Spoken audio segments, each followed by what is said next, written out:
চলে এসেছি বাওয়ালির গুপ্ত বৃন্দাবনে। চলুন ধীরে ধীরে ভিতরে যাওয়া যাক আর উপভোগ করা যাক এখানকার সৌন্দর্যগুলো।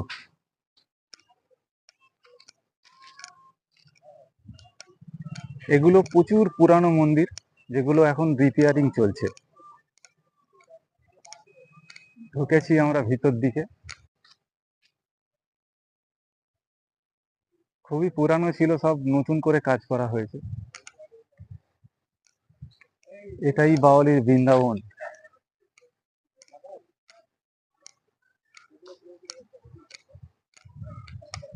যেখানে প্রায় সময়তেই আমরা ঘুরতে আসি। এটা অফ সময় বলে ভিড় নেই, নাহলে এখানে প্রায় প্রচুর লোকের যাওয়া আসা। এবং সবই পুরানো মন্দিরগুলো সারা হচ্ছে, এখানে কাজ চলছে। এটা বাওয়ালির ঐতিহ্যের মধ্যে একটা পড়ে, যেগুলো আজকের নতুন করে সারা হচ্ছে। এই মাঠে যখন আমরা এসেছিলাম এই টাইলসগুলো বেছানো ছিল না, জঙ্গল ছিল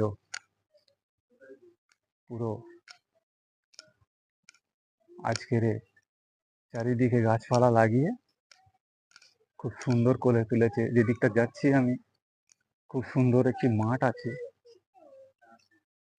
যে মাঠে সুন্দর সুন্দর গাছপালা, এবং ঠিক আমার সামনে মন্দির যেগুলো রিপেয়ারিং চলছে।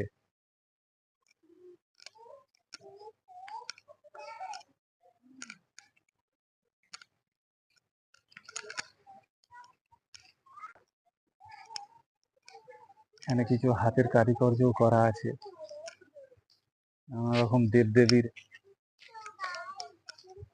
মূর্তি তৈরি করা আছে এখানে।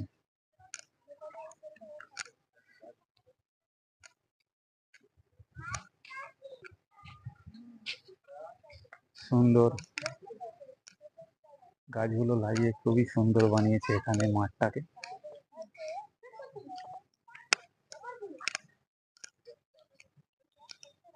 এগুলো আমরা যখন আসতাম, স্কুলে পড়তাম, তখন এগুলো পুরো জঙ্গল ছিল। ছোট ছোট গাছপালা লাগিয়ে এখানে একটা খুব সুন্দর পরিবেশ গড়ে উঠেছে। আপনারা আসতে পারেন এই বাওয়ালির সুন্দর পরিবেশে ঘুরতে, দেখতে পারেন এখানে, উপভোগ করতে পারেন এখানকার সুন্দর পরিবেশ। আগামী দিনে আরো সুন্দর করে গড়ে উঠবে এই জায়গা, আশা করা যায়।